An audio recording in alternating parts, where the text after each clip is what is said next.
प्रदेश के कृषि मंत्री गणेश जोशी ने विधानसभा स्थित कार्यालय कक्ष में राज्य के किसानों की विभिन्न समस्याओं के निस्तारण के संबंध में किसान संगठन के प्रतिनिधियों के साथ समीक्षा बैठक की। कृषि मंत्री ने कहा कि किसान संगठन के प्रतिनिधियों द्वारा आज 5 सूत्रीय मांगों को लेकर पत्र सौंपा गया है। उन्होंने कहा कि आपदा की दृष्टि से सर्वाधिक नुकसान हरिद्वार जिले को झेलना पड़ा है, जिसमें किसान संगठन के प्रतिनिधियों द्वारा सर्वे में कुछ अनियमितताओं को लेकर रोष प्रकट किया गया है। मंत्री ने जिन क्षेत्रों में सर्वे में अनियमितताओं की शिकायत पाई गई है, वहां विभागीय अधिकारी तथा राजस्व अधिकारियों की टीम द्वारा पुनः सर्वे करने के निर्देश दिए गए हैं। मंत्री ने किसान संगठन की मांग के अनुसार किसानों को मनरेगा से जोड़ने हेतु आयुक्त ग्राम विकास को दूरभाष के माध्यम से निर्देशित किया। मंत्री ने सोनाली नदी पर बांध बनाने के भी निर्देश दिए, जिससे नदी के आसपास के क्षेत्रों में बाढ़ की समस्याओं से किसानों को राहत मिल सकेगी। मंत्री ने कहा कि मानकों के अनुसार अभी तक लगभग 35 करोड़ रुपए का मुआवजा किसानों को दिया जा चुका है। मंत्री ने कृषि सचिव को निर्देशित करते हुए कहा कि प्रत्येक जिलों के जिलाधिकारी माह में एक दिन किसानों से वार्ता कर उनकी समस्याओं को प्राथमिकता के आधार पर निस्तारित किया जाना सुनिश्चित करेंगे। देखिए, आज भारतीय किसान यूनियन टिकैत के प्रदेश अध्यक्ष संजय चौधरी के नेतृत्व में किसानों का दल मुझसे मिला और उन्होंने एक 5 सूत्रीय मांग पत्र मुझे दिया।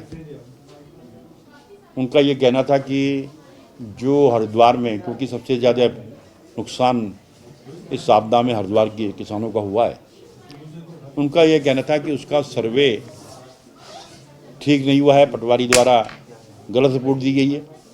हमने जिला मजिस्ट्रेट से यहीं से दूरभाष से बात की है और शीघ्र ही हमारे विभाग का अधिकारी और वहाँ के रेवेन्यू के अधिकारी साथ में जाएंगे और जहाँ जहाँ पर इनकी शिकायतें होंगी उनको दोबारा सर्वे किया जाएगा। एक इन्होंने कहा कि साहब, जो मनरेगा से जो काम होते हैं उसमें किसानों को उसमें जोड़ दिया जाए, ताकि, क्योंकि हम काम तो करते ही, मैंने तुरंत अपने आयुक्त ग्राम विकास से बात की, उसको तुरंत हमने करने का आदेश दे दिया है। एक सोनाली नदी है, वहाँ पर एक बांध बनाने का, बंदा लगाने की बात उन्होंने कही है, उसके तुरंत आदेश हमने कर दिए हैं। क्योंकि और कुछ विषय ऐसे हैं क्योंकि माननीय मुख्यमंत्री जी के इस तरह के हैं और माननीय मुख्यमंत्री जी क्योंकि मिनिस्टर समिट के लिए देश से बाहर हैं, हमने इनसे 15 दिन का समय मांगा है। माननीय मुख्यमंत्री जी के आने के बाद उनसे वार्ता करके उसका भी समाधान निकाला जाएगा और बड़े सौहार्दपूर्ण वातावरण में वार्ता हुई है और संतुष्ट होकर वो लोग यहाँ से गए। वहीं भारतीय किसान यूनियन के गढ़वाल मंडल अध्यक्ष संजय चौधरी ने पत्रकारों से बात करते हुए कहा कि कृषि मंत्री द्वारा हमारी सभी बातों को सुना गया, जिसके लिए हम कृषि मंत्री का आभार व्यक्त करते हैं। मंत्री जी से बातचीत हुई है, एक तो नरेगा के बारे में बात हुई है, तो नरेगा पर मंत्री जी ने कहा वहाँ के प्रशासन को कि नरेगा किसान को दो, किसान को उसका लाभ मिला, तो उसको हाँ कर दी। उसके लिए भी हम बधाई मंत्री को दे रहे। और एक जो सर्वे था, सर्वे में धांधली करी पटवारियों ने, तो उसमें कि रीसर्वे होगा, उसके लिए डीएम साहब मीटिंग लेंगे। वो जो मुआवजा जितना मिला नहीं उन्हें मिलेगा, वो 2 ये बात हुई। बाकी हमारी पौड़ी जिले की और डोईवाड़ा की थी, उन समस्याओं पर भी उन्होंने अधिकारियों ने संज्ञान लिया।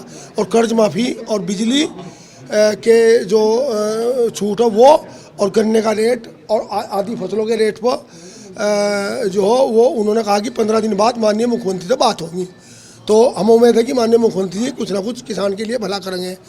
और पहाड़ के लिए जो हमारी मांग थी, वो स्टोर की बात कही उन्होंने कि स्टोर हम लगा रहे, कोल्ड स्टोर पहाड़ पर, जो बयान वहाँ फसलें हो रही, फल फ्रूट सब्जी हो रही है, और ट्रांसपोर्ट सब्सिडी, वो भी किसान की लंबी मांग थी, उस पर भी उन्होंने कहा कि वो आदेश हो गए। डाउनलोड करें देवभूमि इंसाइडर।